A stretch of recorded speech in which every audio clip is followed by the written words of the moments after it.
Welcome back to my channel study with Suryali Mishra में। जी हाँ दोस्तों, आज हम एक ऐसे खास इंसान के बारे में बात करने वाले हैं जो तो धरती पर पैदा हुआ आज से 2-2.5 हजार साल पहले एक इंसान के रूप में, लेकिन उसके कार्यों ने उसे इंसान नहीं भगवान बना दिया। हम बात करने वाले हैं भगवान बुद्ध की, गौतम बुद्ध की। आज क्या खास है उसके बारे में आज हम बात करने वाले हैं। बुद्ध पूर्णिमा, बुद्ध पूर्णिमा क्यों मनाया जा रहा है और हम बुद्ध पूर्णिमा को कैसे मनाएं कि हमारे जीवन में सफलता आए, हमारे जीवन में प्रकाश आए। जी हाँ, बुद्ध ने वो ज्ञान दिया जो लोगों के जीवन में अंधकार से प्रकाश की ओर ले गया। उनकी शिक्षाएं आज भी लोगों को मार्गदर्शक की तरह लोगों को शिक्षा देती हैं। आइए जानते हैं बुद्ध पूर्णिमा क्यों मनाई जाती है। जी हाँ दोस्तों, 23 मई सन 2024 को बुद्ध पूर्णिमा मनाई जाएगी। आइए जानते हैं क्यों मनाई जाती है। हिंदू पंचांग के अनुसार प्रत्येक वर्ष वैशाख माह की पूर्णिमा तिथि को बुद्ध पूर्णिमा का पर्व मनाया जाता है। वैशाख शुक्ल पूर्णिमा को बुद्ध पूर्णिमा या पीपल पूर्णिमा भी कहा जाता है। इस बार यह पूर्णिमा 23 मई को मनाई जाएगी। बुद्ध पूर्णिमा, जिसे वैशाख या बुद्ध जयंती के नाम से भी जाना जाता है, बौद्ध धर्म के संस्थापक भगवान गौतम बुद्ध के जन्म, ज्ञान प्राप्ति और मृत्यु या परिनिर्वाण जिसे भी कहा जाता है का स्मरण कराती है। यह दिन विश्व भर के बौद्ध धर्मावलंबियों के लिए चिंतन, ध्यान और दयालुता के कार्यों के दिन के रूप में विशेष महत्व रखता है। यह बुद्ध के जीवन और शिक्षाओं का जश्न मनाता है तथा करुणा, अहिंसा और सजगता के सिद्धांतों पर जोर देता है। इस दिन अनुयायी प्रार्थना करना और उदारता का अभ्यास करना जैसे अनुष्ठान करते हैं। बुद्ध पूर्णिमा बुद्ध द्वारा प्रदान की गई शाश्वत बुद्धि और ज्ञान की याद दिलाती है तथा भक्तों को आंतरिक शांति और आध्यात्मिक जागृति के लिए प्रयास करने के लिए प्रेरित करती है। आइए जानते हैं कि हिंदू धर्म में बुद्ध पूर्णिमा क्यों इतना आवश्यक है। देखिए, बुद्ध पूर्णिमा का शुभ समय क्या है। स्नान और दान देने का समय सुबह 4:04 से लेकर के 5:26 के बीच, और पूजा का समय सुबह 10:35 से दोपहर 12:18 के बीच, और चंद्रोदय समय रात 7:12 के बीच में। आइए और जानते हैं।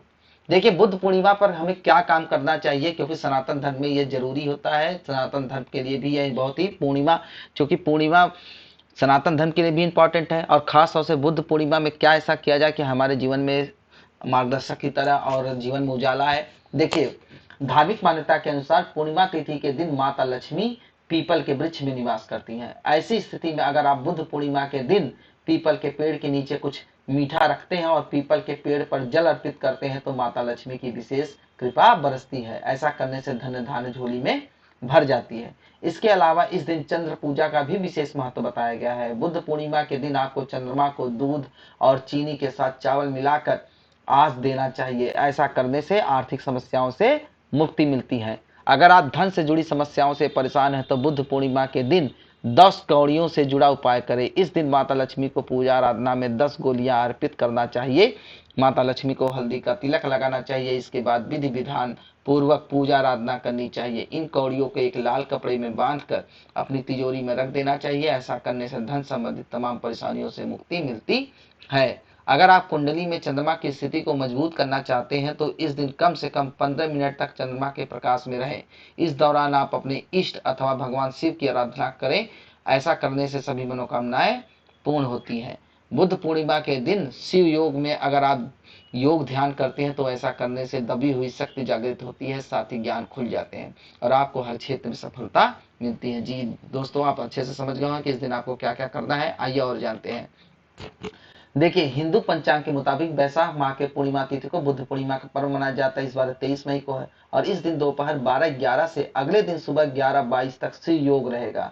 इसके अलावा इस दिन गुरु, शुक्र और सूर्य की इस दिन त्रिगही योग का निर्माण भी कर रहे हैं। गुरु और सूर्य की युति से इस दिन गुरु आदित्य योग भी विद्यमान रहेगा। इसके अलावा गज लक्ष्मी और शुक्र आदित्य योग भी इस दिन रहेगा।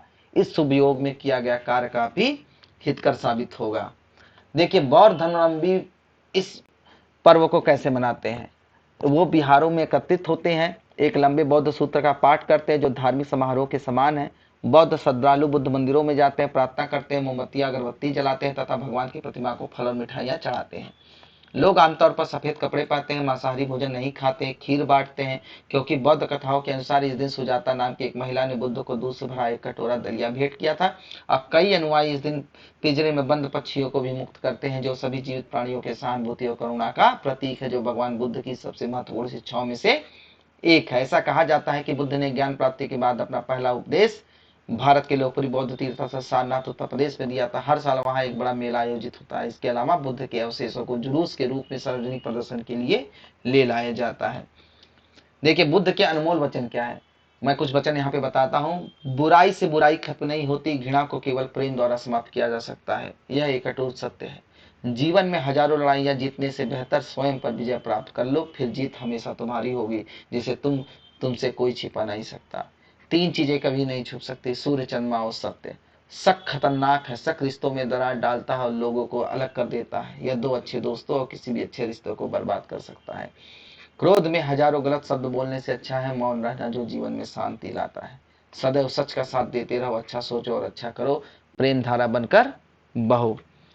क्या बुद्ध पूर्णिमा एक राष्ट्रीय अवकाश है? नहीं, बुद्ध पूर्णिमा कोई राष्ट्रीय अवकाश नहीं है। यह भारत में राजपत्रित अवकाश है। इसलिए सरकारी कार्यालय, डाकघर और बैंकिंग संस्थान बंद रहते हैं। यह अवकाश सिक्किम, लद्दाख, अरुणाचल प्रदेश, बोधगया, स्पीति जिला, किन्नौर और कलिम्पोंग, दार्जिलिंग और कुर्सेओं सहित उत्तर बंगाल के विभिन्न भागों में प्रमुखता से मनाया जाता है। इसके अतिरिक्त महाराष्ट्र में मनाया जाता है, जहां 70% बौद्ध आबादी रहती है। जी दोस्तों, इसी तरह के वीडियो पाने के लिए लाइक, सब्सक्राइब, शेयर करिए और जुड़े रहिए। बेल आइकन को दबाना न भूलें। धन्यवाद।